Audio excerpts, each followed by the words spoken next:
नमो अरिहन्ताणं नमो सेत्थाणं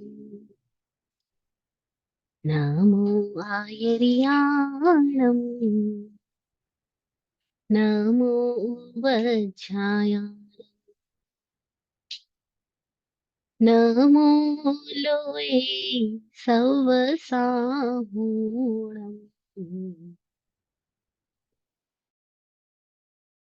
ऐसो पंचनमुक्कारो तव पावपनासनो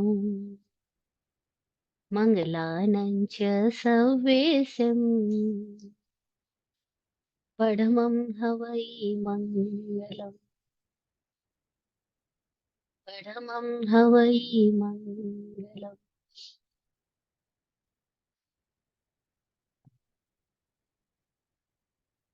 तेरे दरबार से उज्जवल नहीं आभा कहीं देखी,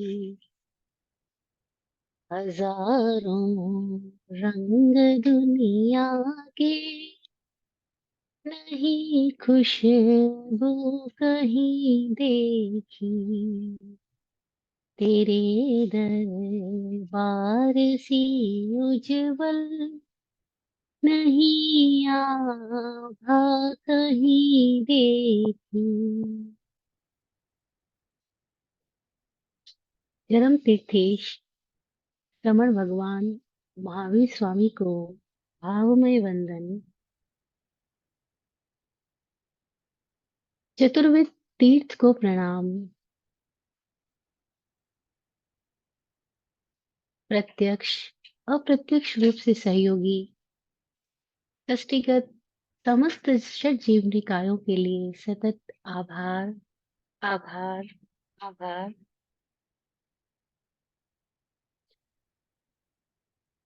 हे सिद्ध परमात्मा, आपकी कृपा से हम सब का सिद्ध स्वरूप उजागर हो, हमें सिद्धि का दर्शन हो।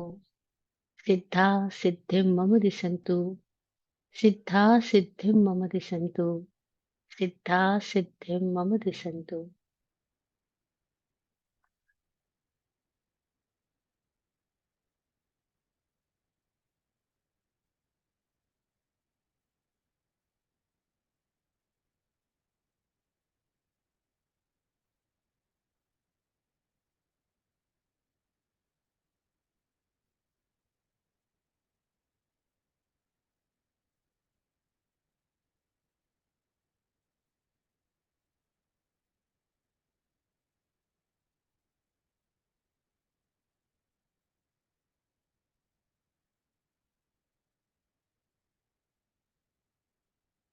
जय हो।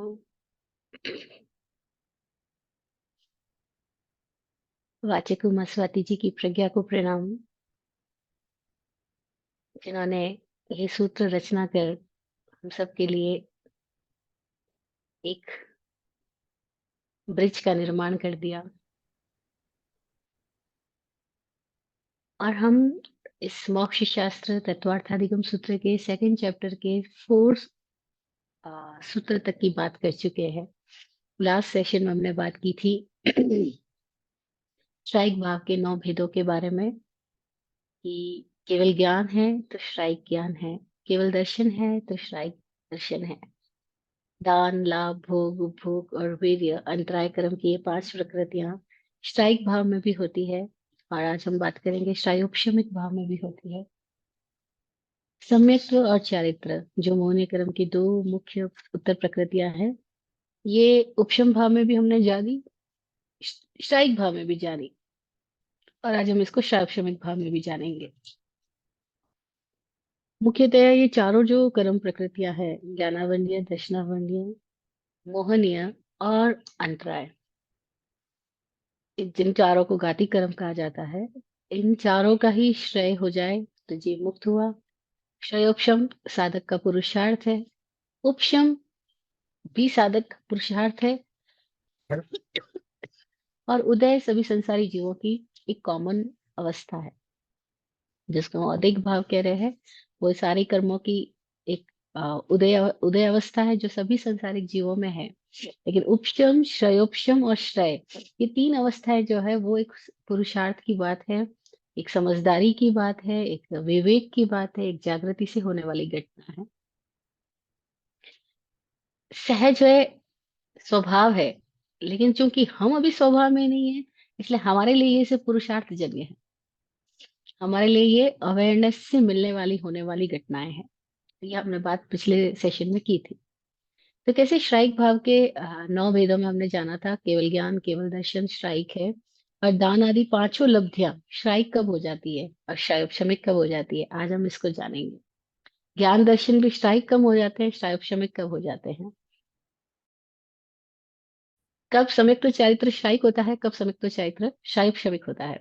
तो आज जो पांचवा सूत्र है, जो क्षमिक भावों के भेदों की व्याख्या कर रहा है, वह सूत्र कह रहा है, ज्ञान दर्शन दानादि लब्धय चतुस्त्री त्रि पंच भेदा यथा क्रमम सम्यक्त्व चारित्र संयमा संयमाश्च। बड़ा लॉन्ग है ये सूत्र, फिर भी शॉर्ट है। ज्ञान दर्शन दान आदि लब्धयस, ज्ञान दर्शन दान आदि पांचों लब्धियां, चतुस्त्री पंच भेदा, ज्ञान के 4 भेद, दर्शन के 3 भेद और दान आदि के 5 भेद, चतुस्त्री पंच भेदा यथाक्रम, यथाक्रम से सम्यक्त्व चारित्र संयमा संयमाश्च। सम्यक्त्व चारित्र और संयम और संयमा संयम, संयमा संयम, ये कुल भेद जो है वो क्षमिक भाव के भेद है। 4 और 3 7 और 5 12 और सम्यक्त्व चारित्र 13 14 और संयमा संयमाश्य 15, ये सारे वेद शैवश्रमिक भाग के वेद है। अब हम बात कर रहे हैं इसमें ज्ञान 4, दर्शन 3, क्योंकि केवल ज्ञान है तो श्राइक है। लेकिन उसके सिवाय जो चारों ज्ञान है, मति ज्ञान, श्रुत ज्ञान, अवधि ज्ञान और मनोपर्य ज्ञान, वो शैवश्रमिक है। केवल दर्शन है तो श्राइक भाव में है। उसके सिवा जो 3 दर्शन है, चक्षु दर्शन, अचक्षु दर्शन और अवधि दर्शन, ये शायोक्षमिक भाव के अंतर्गत है। दान आदि पांचों लब्धियां, ये श्राइक में भी आ गई और शायोक्षमिक में भी आ गई। अगर मोह मुक्त दृष्टि है तो वो श्राइक है, लेकिन अगर अभी मोह बचा हुआ है, पूर्णतः समाप्त नहीं हुआ, तो वो शायोक्षमिक है। और सम्यक और चारित्र और संयमा संयम, ये सब शायोक्षमिक भाव के भेद है। अब हम पहले एक शब्द को समझ लें, शायोक्षमिक मतलब क्या। तो पूर्वाचार्य ने इसके एक एग्जाम्पल से समझाया कि जब कुछ प्रकृतियों का श्रेय हो और कुछ का उपशम हो, तो उसको श्रेयोपशम कहते हैं। जब सारा ही श्रेय हो जाए तो श्राइक है, सब कुछ उपशांत है तो उपशम है। पार्टी में पानी आ, जम गया, गंदगी, पानी की गंदगी सारी नीचे तल पे बैठ गई, ऊपर पानी एकदम स्वच्छ निर्मल है, तो हमने उसको उपशमिक भाव बोला। स्ट्राइक भाव उसको बोला कि सोने में से सारी गंदगी निकल गई, सोने को आग में तपाया और सारी गंदगी निकल गई, सोना अब शुद्ध सोना ही रह गया, उसमें से कोई अशुद्धि नहीं रही, तो उसको हमने श्राइक भाव बोला। श्राइक भाव को हमने समझने के लिए चंद्रमा की कलाओं का एग्जाम्पल लिया था कि कैसे चांद कभी एकम में, जैसे आज है, तो एकम में एक कला दिखाई देगी, द्वितीया में 2 कला दिखाई देगी, तृतीया में 3 कला। षोडश कला केवल पूर्णिमा के दिन है, उसके सिवाय चांद है तो पूरा 16 कलाओं वाला। लेकिन आकाश में हमको जब दिखाई देता है, कभी 8 कलाओं वाला, कभी 9 कलाओं वाला, तो हम उसको अष्टमी नवमी ऐसी तिथि बोलते हैं। ऐसे ही आत्मा पूर्ण है तो शुद्ध स्वभाव में, सच्चिदानंदमय, मुक्त। लेकिन जो प्रकट रूप में है हमारे सामने अभी स्थितियों में, वो कैसी है, बादलों के आवरण की वजह से कभी अष्टमी तिथि वाली है, कभी दसवीं तिथि वाली है, कभी द्वितीय तिथि वाली है, कभी चतुर्थी तिथि वाली है। यानी कि कभी श्रेयोपशम की सघनता की वजह से आत्मा निर्मल हो गई है, श्रेयोपशम अभी थोड़ा ही है, तो आत्मा अभी बहुत जो हमारे सामने स्थिति है वो ऐसी है कि वो जीवात्मा के अंदर अभी शुद्धिकरण नहीं हुआ है। जब शुद्धिकरण नहीं हुआ है तो मन के अधीन है, इंद्रियों के अधीन है, पूर्वजन्य संस्कारों के अधीन है, वृत्तियों के अधीन है, इसको कषाय और संज्ञा के अधीन है। तो जब तक वो कषाय और संज्ञा के अधीन जी रहा है, तब तक वो कह रहे हैं उसमें अभी श्रेयोपशम की बहुत आवश्यकता है, उसके अंदर पुरुषार्थ की आवश्यकता है, उसके अंदर जागृति की आवश्यकता है। अदरवाइज उसका ज्ञान पूर्ण होते हुए प्रकट प्रकट रूप में नहीं है। चंद्रमा पूर्ण है लेकिन प्रकट रूप में नहीं है, प्रकट कलाओं में नहीं है, इस तरह से समझना चाहिए। तो जब श्रेयोपशम होता है तब कैसे समझना कि पानी में गंदगी जो है थोड़ी ऊपर है थोड़ी नीचे, थोड़ी नीचे जम गई, लेकिन थोड़ी अभी भी ऊपर दिखाई दे रही है, ऊपर प्रकट है, पूरी तरह से जमी नहीं है। तो हमारी स्थिति अभी क्या होती है कि हम थोड़े कई अंशों में समझदार होते हैं और कई अंशों में नादान होते हैं। ये हमारे बहुत निकट है, ऑप्शन भाव हमें एकदम आसानी से समझ में आएगा। क्योंकि कई बार ऐसा होता है, सुबह ध्यान में बैठे 1 घंटा अपने स्वाध्याय में बैठे हैं, खुद के आत्मचिंतन मंथन में बैठे हैं, तो आदमी को बहुत जागृति बन रही है, वो सजगता बन रही है, उसको भीतर क्षमा भाव प्रकट हो रहा है, भीतर बहुत प्रेम है, मजा है, एकदम मौज में है वो। लेकिन जैसे जैसे वो कार्य क्षेत्र में आता है दिन भर में, वो सुबह वाली ताजगी, सुबह वाली वो क्षमा, वो प्रेम, वो उदारता न जाने धीरे धीरे कहाँ चली जाती है। और वो दूसरे प्रभावों में आ जाता है। अब बॉस गुस्सा करता है तो उसका प्रभाव आ गया, बच्चे जिद करते हैं उसका प्रभाव आ गया, पत्नी झगड़ा कर रही है उसका प्रभाव आ गया, पड़ोसी कुछ उटपटांग आचरण कर रहा है उसका प्रभाव आ गया, रास्ते में गए तो ट्रैफिक का प्रभाव आ गया, पुलिस वाले ने किसी बात के लिए टोक पीट कर दिया उसका प्रभाव आ गया। अब इतनी सारी घटनाएं घट गई, अब सुबह वाला चेहरा तो बिल्कुल गायब ही हो गया है। अब ना जाने कौन सी स्थितियां आ रही है, अब उसका शोषण कहाँ चला गया। तो सुबह तो ऐसा लग रहा था कि अरे ये आदमी एकदम साधक भक्त आत्मा है, बस ये तो अभी मुक्त हुआ। सुबह सबको बोल रहा था, खामे मी सवे जीवा, सवे जीवा कमन तुम्हें मिट्टी में सब भूसु, वैरम मज्जम न कहणई, किसी से कोई वैर नहीं है। लेकिन जैसे ही घर में चालू हुई रामायण और महाभारत, अभी पता चलता है वैर है कि नहीं है। अभी सुबह तो आंख बंद करके भीतर ही भीतर बोल रहे थे वैर कुछ नहीं है, लेकिन बाहर जब स्थितियां सामने आती है, जब कोई हमारे अहंकार को चोट करता है, तो भीतर से ऐसा तूफान मचता है कि बस ये भाई है या पत्नी है या कुछ भी है, अभी इसको बस बोल डालू कि तूने अपने आप को समझ के क्या रखा है। भीतर से भयंकर तूफान उठते हैं और सारी सुबह वाली धारणाएं, ध्यान, समाधि की बातें, प्रार्थनाएं, सब की सब गायब हो जाती है।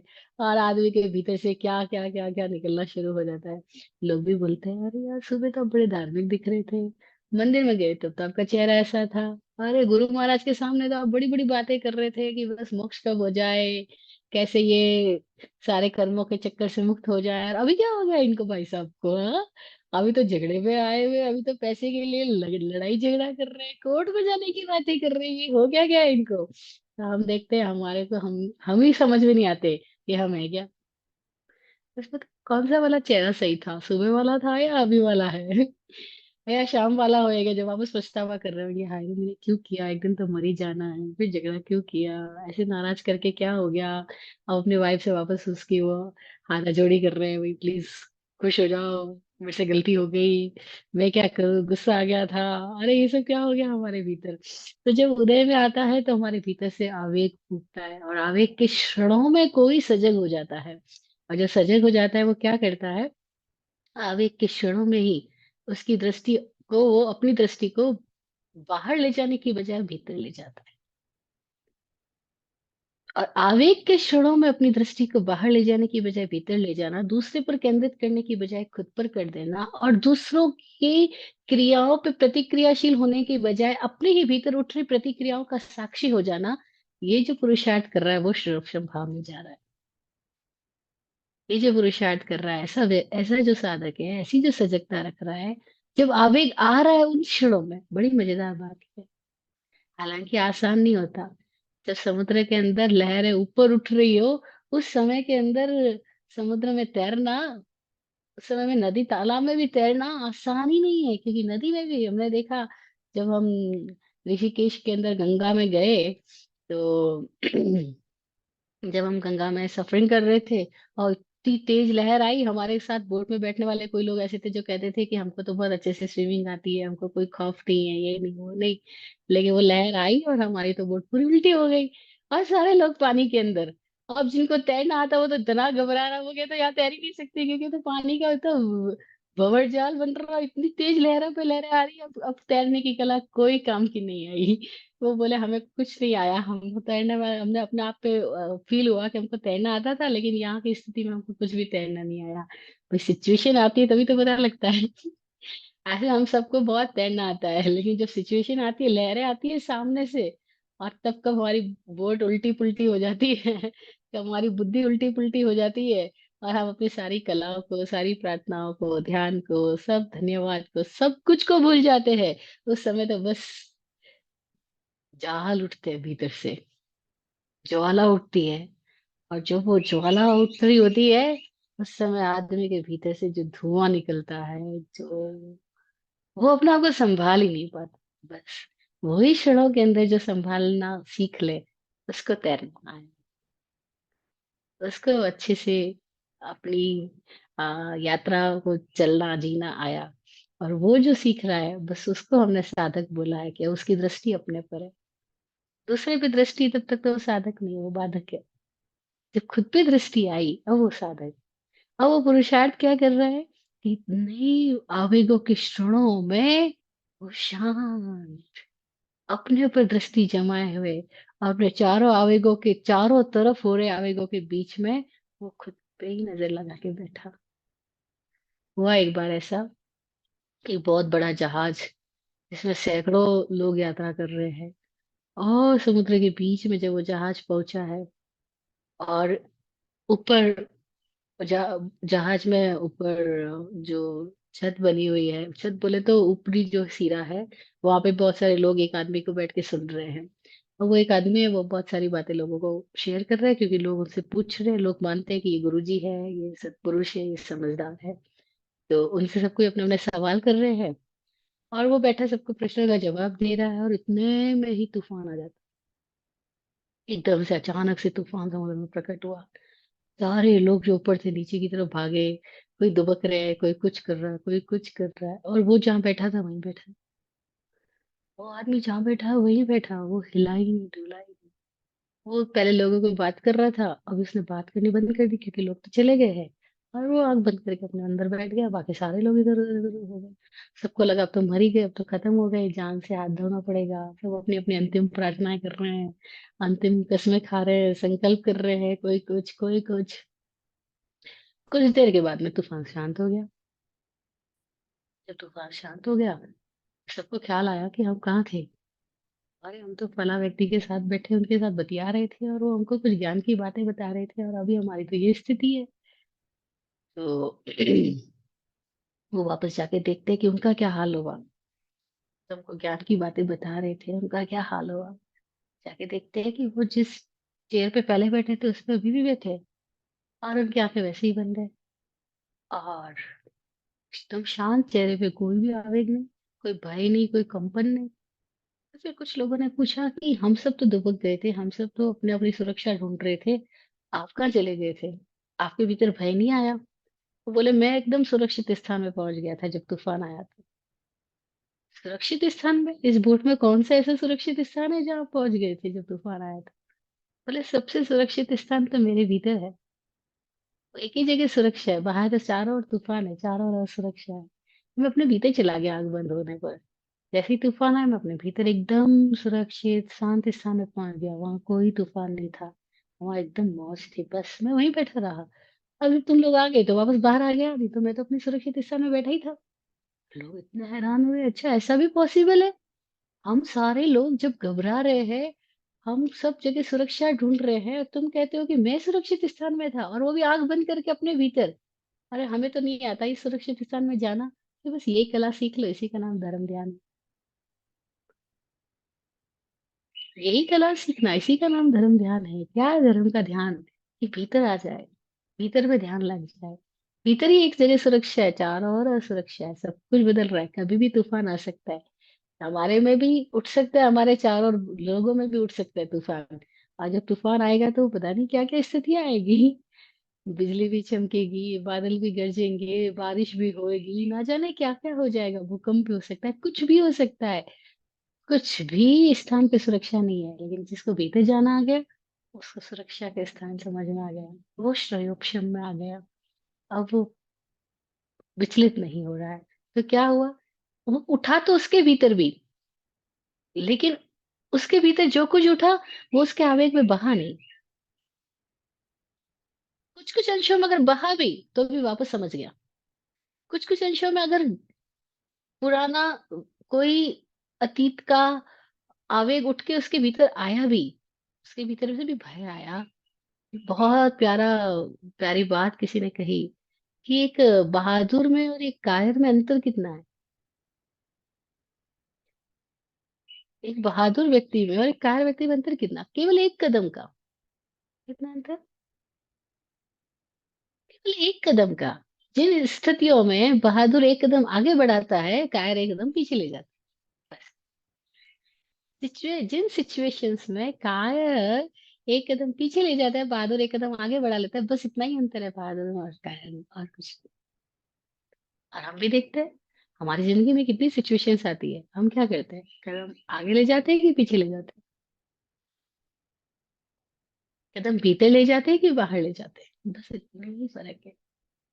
जो भीतर ले जाता है वो वीर और महावीर हो जाता है, जो बाहर ले जाता है वो न जाने क्या क्या बन जाता है, गोशालक बन जाता है, कमठ बन जाता है, न जाने क्या क्या बन जाता है। तो क्या शुभ शुभ भाव के चार ज्ञान के भेद है। मति ज्ञान, शुभ ज्ञान, ये सब शायोपशमी ज्ञान ही कहलाते हैं। क्यों शायोपशमी ज्ञान कहलाते हैं? क्योंकि ये ज्ञान हुए ही तब है जब थोड़ा थोड़ा आवरण कहीं कहीं से हटा है, कहीं कहीं से आवरण दूर हुआ है, तो ही तो ये ज्ञान हुए हैं। अदरवाइज तो ज्ञान ही नहीं होता, अज्ञान ही होता। लेकिन चार ज्ञान, अज्ञान भी है इनमें और ज्ञान भी है। क्षयोपशम का मतलब क्या है? कुछ अंशों में तो खिल गया है, कुछ अंशों में खिरा नहीं है, दब गया है। कुछ अंशों में तो कर्म कांड दूर हो गए हैं, कुछ अंशों में तो आदमी मेमोरी से डिटैच हो गया है, कुछ अंशों में तो आदमी अपनी पूर्व स्थितियों से बाहर आ गया है, लेकिन कुछ अंशों में अभी भी उसके प्रभाव मौजूद है, अभी भी उसकी स्थितियां बाकी है। कोई कोई लोग हैं जो समझदारी से अपने भीतर इन अवस्थाओं को देख पाते हैं। और बड़ी मजेदार बात है कि जो लोग खुद के भीतर होने वाले इन सारी इस परिवर्तनों को और स्थितियों को देख पाते हैं, अपने शोषण को समझ पाते हैं, उन्हें दूसरों का शोषण भी समझ में आ जाता है, और तब उन्हें किसी भी व्यक्ति के व्यक्तित्व से कोई भी पीड़ा नहीं होती, उन्हें कष्ट नहीं पहुंचता। क्योंकि जब उन्हें ये समझ में आ जाता है, जैसे कबीरदास बोले ना एक स्थान पर कि बुरा जो देखन मैं चला, जब मैं बुरा देखने के लिए चला तो मुझे पता लगा मासू बुरा न कोई, मुझसे बड़ा तो बुरा कोई है ही नहीं। हाँ? कि भाई मैं जब बुराई अपने भी देख लिया, तो अब दूसरे की बुराई देख के तो कोई प्रभावित ही नहीं होता, पीड़ित ही नहीं होती, क्योंकि समझ में आ गया कि यार उसमें जो बुराई, इससे तो कई गुना ज्यादा बुराई मुझ में है। मैं दूसरों की बात करता हूँ कि दूसरे में झूठ है, दूसरे में चोरी है, दूसरे में लालच है, दूसरे में घमंड है, दूसरे में कपट है। ये सब बातें वही व्यक्ति कर रहा है जो अभी खुद में ये सब चीजें नहीं देख रहा है। और जैसे खुद में ये सारी चीजें दिखाई पड़ने लग जाती है, उसके बाद दूसरों की इन स्थितियों से बिल्कुल भी घृणा या परेशानी या पीड़ा नहीं होती। समझ में आ जाता है यार मेरे में इतना है तो दूसरों में तो। और उनका व्यक्तित्व ऐसा है क्योंकि वो शोषण की अलग अलग स्थितियां हैं। अब क्या हो गया, मजेदार बात क्या हो गई कि अभी तक हम दूसरों से उम्मीद करते थे कि वो समझदारी से जिए, वो समझदारी से व्यवहार करे। भाई हम सबको यही उम्मीद होती ना सामने वाले से कि वो समझदारी क्यों नहीं रख रहे, वो ईमानदारी क्यों नहीं रख रहे, वो कर्तव्य निष्ठा क्यों नहीं रख रहे, वो अपने काम में तत्परता क्यों नहीं रख रहे। ये सारी चीजें जो हम दूसरों से डिमांड कर रहे होते हैं, जिस दिन दृष्टि खुद पर आ जाए और खुद में हम इन चीजों को जगाने लग जाते हैं, उसके बाद उसका लक्षण ये है कि अब दूसरों से उसको कोई शिकायत नहीं बचेगी। अगर मैं खुद ईमानदार होने लग गया, खुद अपनी बेईमानी के प्रति सजग होने लग गया, अगर मैं खुद अपने कर्तव्य के लिए निष्ठावान होने लग गया, अगर मैं खुद अपनी ही स्थितियों के प्रति जिम्मेदार होने लग गया, अब मैं कभी दूसरों के प्रति शिकायत करूंगा ही नहीं। अगर अब शिकायत कर रहा हूं, इसका मतलब है मैं खुद के प्रति अभी जिम्मेदार होना शुरू नहीं हुआ। सिंपल से लक्षण है।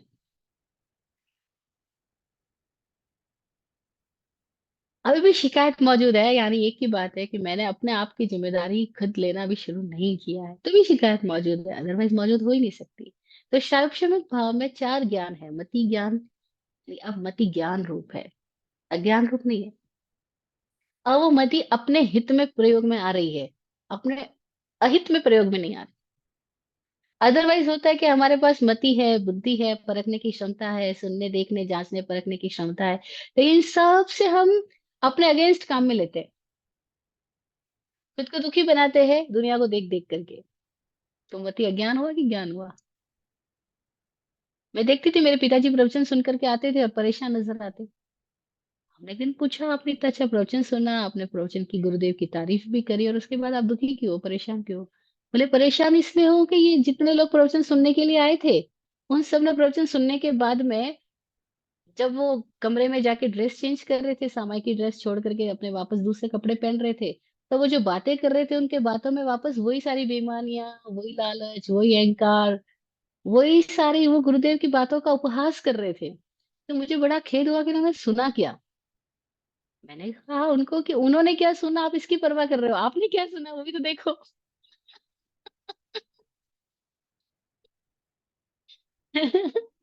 आपको समाज के लोगों का दोगलापन नजर आ रहा है, लेकिन आपकी भी तो दृष्टि दूसरों पर है ना, खुद पे तो गई नहीं।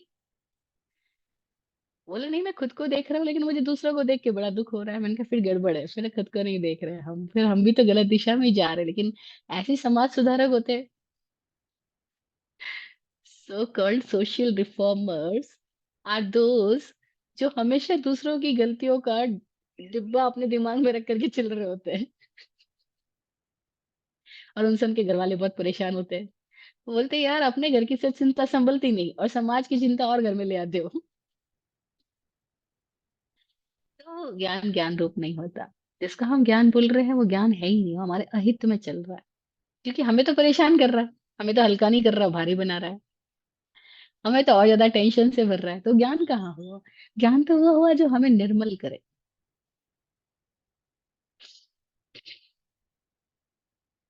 जो हमें प्रज्ञावान बना रहा है, लेकिन निर्मल है, हमारे भीतर कोई चिंता नहीं है, समाज की भी नहीं, दुनिया की भी नहीं, आगे की भी नहीं, युग की भी नहीं।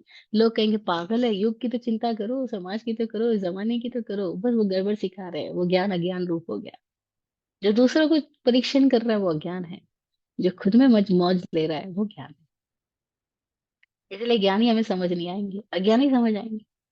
अज्ञानी जब भी बातें करेंगे वैसे करेंगे, यार तुम्हारे बच्चे को देख के मुझे बड़ी चिंता होती है, कब कमाएगा। आप कहोगे यार ये हितैषी है, ये मेरे बच्चे की चिंता कर रहा है। आप बिल्कुल गलत सोच रहे हो, वो हितैषी है। वो खुद का हितैषी नहीं है, आपका हितैषी कैसे हुआ? लेकिन हमें वे परिवार के लोग, मित्र लोग, रिश्तेदार लोग अच्छे लगते हैं, जो हमसे बात जब करते हैं और हमारी आ, सारी स्थितियों के प्रति बड़े चिंतित दिखाई देते हैं। तो हमें लगता है मेरी माँ कितनी चिंता करती है, देखो। अरे गड़बड़ कर रही है आपकी माँ जो चिंता कर रही है, वो खुद का ही गड़बड़ कर रही है। जो खुद का ही गड़बड़ कर रहा है वो आपका अच्छा कैसे कर सकता है? लेकिन हम भी बड़े विचित्र लोग हैं, हमारे सारे पैमाने ही बड़े उल्टे पुल्टे हैं। हमें जो हमारे लिए चिंतित लोग हैं वो अच्छे लगते हैं, जो दूसरों के लिए चिंतित लोग हैं वो अच्छे नहीं लगते।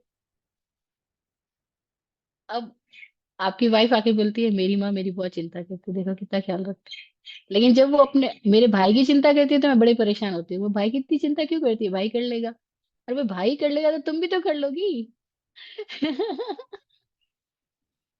लेकिन हम सब ऐसे ही है, उल्ट पुल्ट है, हमें पता ही नहीं हम क्या बोल रहे हैं, हम क्या कर रहे हैं, हम किस दिशा में जा रहे हैं, हमारा चिंतन किस दिशा में है, हमें कुछ होश नहीं है। जिसको होश है वही सर्वक्षमिक भाव की साधना में है। वो जो होश को जगा रहा है, वो जो देख पा रहा है कि मेरा ज्ञान अगर मेरे को ही निर्मल नहीं कर रहा है तो ज्ञान कैसे होगा, फिर तो ज्ञान हो गया।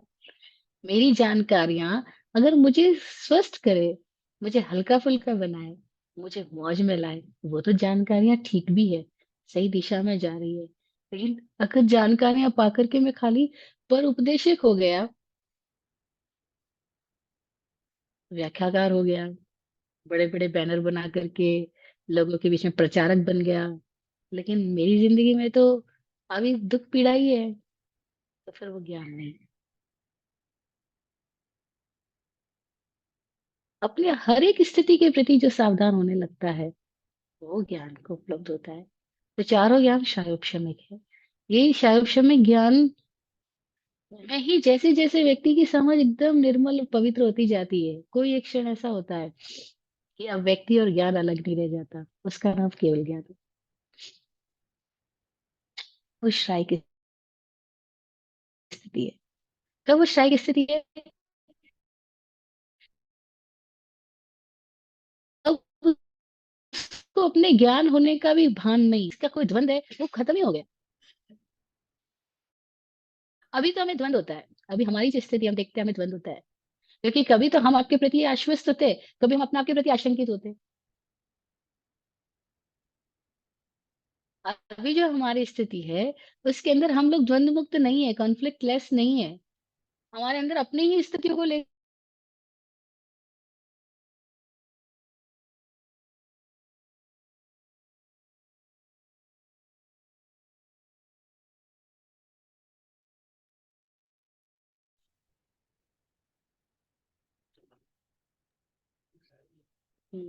नेटवर्क हाँ, नेटवर्क इशू है। नेटवर्क नेटवर्क का थोड़ा इश्यू है वैभवश्री जी। हाँ। अभी ठीक है। अभी अभी वापस आ गया है। यस। तो मैं बता रही कि अभी हमारी स्थिति ऐसी है कि हम खुद के प्रति कभी आश्वस्त होते हैं, कभी आशंकित होते हैं। हमारे अपने भीतर द्वंद है। और जब तक ये स्थितियां हैं, इसका मतलब है कि हमें अभी और अपनी ही दिशा में पुरुषार्थमान जागृत होने की आवश्यकता है। और तब क्या होता है, शैक्षणिक भाव में आदमी जो जो समझ मिलती है उस समझ को अपनी दिशा में अप्लाई करता है, तो शैक्षणिक भाव बढ़ता है। अभी हमने सुना और सुनी हुई बात को अपनी दिशा में अप्लाई किया तो शैक्षणिक भाव बढ़ा। बाहर की दिशा में अप्लाई किया, गड़बड़ हो गया। बस ये संभलने समझने की आवश्यकता है। तो चारों ज्ञान को शैक्षणिक ज्ञान बोला गया। ऐसे ही तीनों दर्शन को शैक्षणिक दर्शन बोला गया, क्योंकि जो चक्षु है, अचक्षु है, अवधि है, हकीकत में तो दर्शन के आवरण की वजह से ही है। दर्शन पे आवरण ही नहीं होता तो केवल दर्शन होता, मात्र देखना होता। लेकिन यहाँ तो मात्र देखना नहीं है, देखने के लिए हमको सहायता चाहिए, उपकरण चाहिए। आंख का उपकरण चाहिए, तो चक्षु दर्शन। आंख के सिवाय शेष इंद्रियों का उपकरण चाहिए, और चक्षु दर्शन। और मन के पार से या मन से देख रहे हैं तो अवधि दर्शन। कोई की स्थिति जब इंद्रिय और मन दोनों से मुक्त होकर के देख रहे हैं, वो केवल दर्शन। केवल दर्शन स्ट्राइक है। स्ट्राइक क्यों? एक तो आने के बाद कभी जाएगा ही नहीं। ये स्थिति आ गई तो कभी खत्म नहीं होती।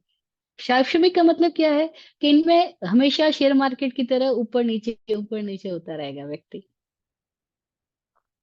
श्रेयोपशम एकदम शेयर मार्केट की तरह, कभी प्रॉफिट कभी लॉस। कभी उपशम होगा, कभी नहीं होगा, कभी श्रेयोपशम होगा, कभी नहीं होगा, कभी उदय में बह जाएगा, कभी नहीं बहेगा। वो सारी स्थितियां एक खिचड़ी की तरह है। और हम सबकी जिंदगी भी ऐसी तो है, खिचड़ी की तरह है। हमें नहीं पता चलता हम क्या है क्या नहीं है, क्योंकि हम बदलते ही रहते हैं पूरी टाइम।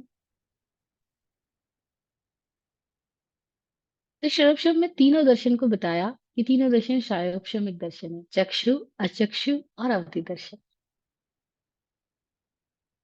इन तीनों को शायोपशम एक बताया गया। क्यों? क्योंकि ये तीनों स्थितियां ऐसी है जहां आवरण कुछ बंद हुआ है, कुछ क्षीण हुआ है, कुछ नहीं हुआ है। कहीं आदमी मान्यताओं से मुक्त होकर देख पा रहा है, कहीं नहीं देख पा रहा। कुछ अंशों में मान्यता से मुक्त हो गया, लेकिन कुछ अंशों में नहीं भी हुआ। कई लोग हैं जो कलर भेद नहीं करते, गोरे काले का भेद नहीं कर रहे, जाति भेद नहीं करते, कौन जैन है कौन नॉन जैन है, ऐसा कोई भेद नहीं करते। उनके भीतर से जाति भेद चला गया, वर्ण भेद चला गया, लेकिन उनके भीतर से अभी तक अमीरी और गरीबी का भेद नहीं गया। अमीरों को देख के आकर्षित हो जाते हैं और गरीबों को देख के से दूर दूर। तो मतलब क्या हुआ, कुछ अंशों में तो ठीक हुए, कुछ अंशों में नहीं हुए। कुछ चीजों में तो वो सावधान है, कुछ चीजों में वो अभी भी बेभान है। तभी लोग नहीं बोलते कि ये इंसान ऐसे तो बोलता है कि मैं कोई जिद नहीं करता, कोई झगड़ा फसाद नहीं करता, लेकिन ये अपने नियमों को लेकर तो बड़ा कट्टर है। बस जिद्दी तो हो ही गया, जिद्दी तो हो ही गया, लेकिन उसकी दिशा कुछ दूसरी है, कुछ और आयामों में है। लेकिन वो देख नहीं पा रहा, हर जगह हर स्थिति को नहीं देख पा रहा है। इसीलिए तो वो शैक्षणिक भाव में है। पूरा ही देख ले तो शायद भाव में आ गया। और हम अपने आप को देखते हैं तो हमें बड़ी विचित्रता महसूस होती है कि अरे यहाँ पे तो मैं समझदार दिख रहा हूँ और यहाँ पे मैं एकदम नादान दिख रहा हूँ। ये क्या? यहाँ तो मैं बह रहा हूँ प्रवाह में, और कहीं कहीं मैं प्रभाव से मुक्त हो जाता हूँ। जिन क्षणों में सावधानता बढ़ती है, सावधानता बनी रहती है, उन क्षणों में तो हम प्रभाव भीतर से आ रहे हो चाहे बाहर से आ रहे हो, दोनों के प्रति अप्रभावित रह लेते हैं। क्षमित में जा रहे हैं, श्रेय में जा रहे हैं। और जैसे ही हम कोई भी प्रभाव में चले जाए, चाहे भीतर के आवेगों के प्रभाव में या बाहर से उठ रही व्यवस्था और अवस्थाओं के प्रभाव में, बस हम फिर बह गए, उदेक में चले गए। अब पूरी टाइम साधक का पुरुषार्थ क्या रहेगा? कि वो कैसे औदिक भावों से खुद को श्राप शमिक भाव में लेकर आता जाए। उसी को प्रतिक्रमण भी कहा गया। कि अतिक्रमण हो गया, क्रम से बाहर चले गए, अपने ऑर्डर से, अपने स्वभाव से आउट ऑफ ऑर्डर हो गए। रीऑर्डर हो जाओ।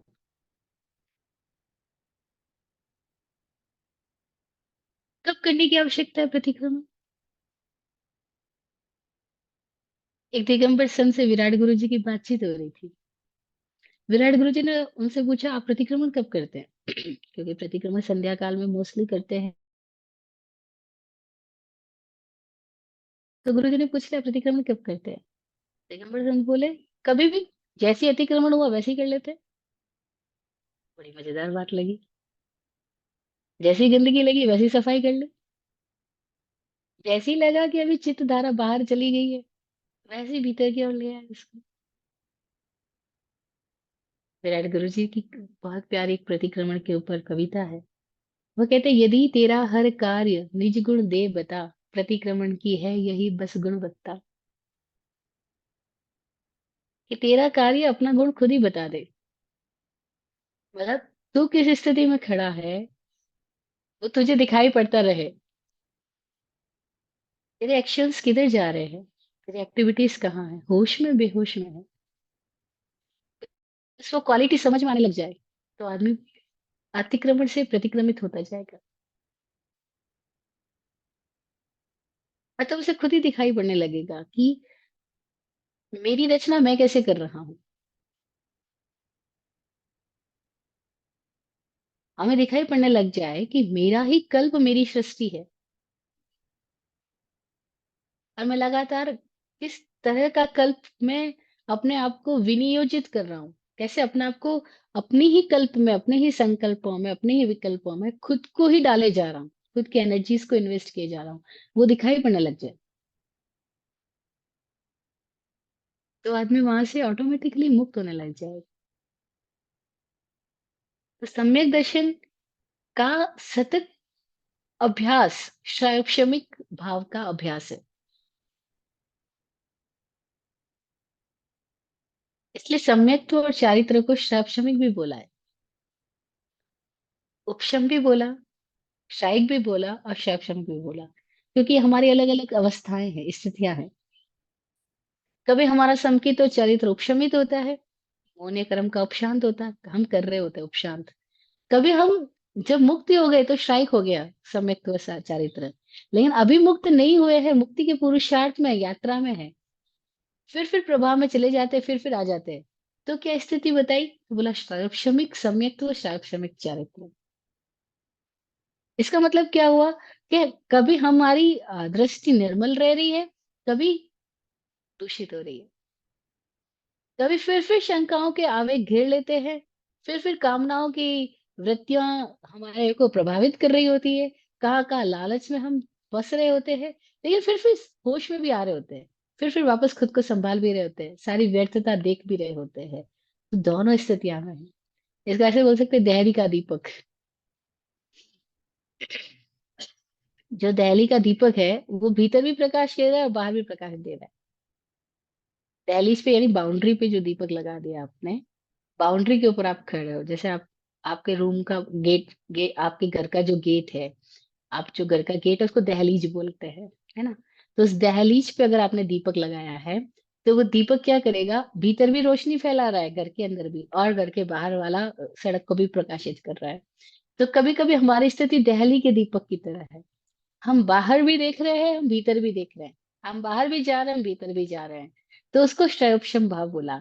कि कैसे कभी तो हम अपनी दिशा में देख रहे होते हैं, तो खुद को संभाल रहे होते हैं, लेकिन फिर कभी हम चूक जाते हैं, फिर बाहर की दिशा में देखने लग जाते हैं, इंद्रियां फिर बाहर चली जाती है, तो फिर प्रभाव में आ जाती है, और प्रभाव में आती है तो विज्ञापनों की लंबी लिस्ट है, ना जाने कहाँ कहाँ कहाँ कहाँ कहाँ कहाँ पहुंच जाती है।